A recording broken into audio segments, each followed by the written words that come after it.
Now we've got a couple of people who are writing in and letting you know that that they themselves have had diagnoses. One who says, "I got a late diagnosis. What services would you recommend to help me cope?" And another person, is this a teenager or an older adult? I don't need to know the exact age, but I need to know, am I dealing with a 10-year-old, a teenager, or an older adult? Well, they're saying they got a late diagnosis, so I think you're talking about an actual adult. Well, there's a lot of people. We have a book, Different Not Less, which is 14 old Asperger's or people diagnosed on the spectrum later on in life. And where they found it really made a difference was with their relationships. You see, this is where, you know, I had a lady come up to me in the Denver airport one time, and she said, "Oh, now I understand my engineer husband after I read your book, Thinking in Pictures."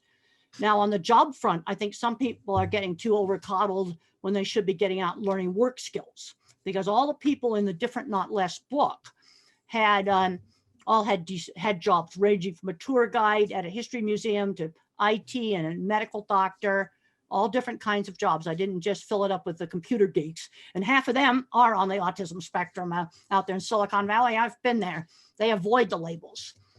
But Absolutely. the first step is realizing, you know, that you think differently. And for relationships, that it's been a good thing for a lot of people. And that's why I did the Different Not Less book. And all of the people in that book are employed. Wonderful. I should point out that Temple has been prolific and written a lot of books that are really amazing resources. And you can find all of her books on Temple. They're available on Amazon. Look at that.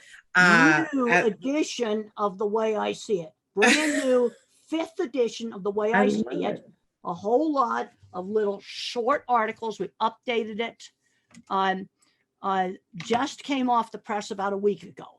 Wonderful. And so people can go to templegrandin.com to get the books, but they they're also available on Amazon if you want to put it in your Amazon cart as part of your delivery. Okay, some more questions here. Now that adult that we were trying to figure out, he said he was diagnosed at 58. How exciting is that? And that he was nonverbal until he was 5.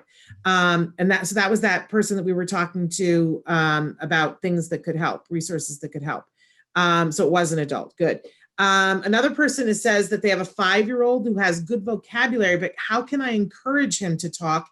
He's simply not interested to talk. Used to talk when he was below 2 years.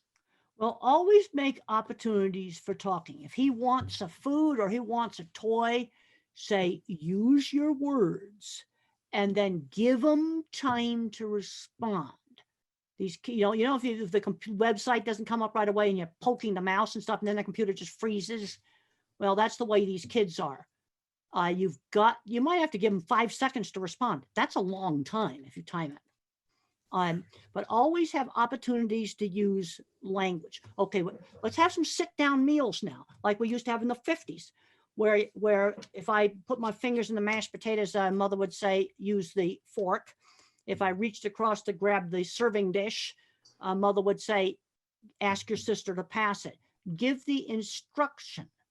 Then you might ask him what he did what he did on his online learning, or a movie he looked at. In other words, each member of the family would tell something they did that day. I think this is one of the ways to get language going, because that's what they do at the space station. They eat together.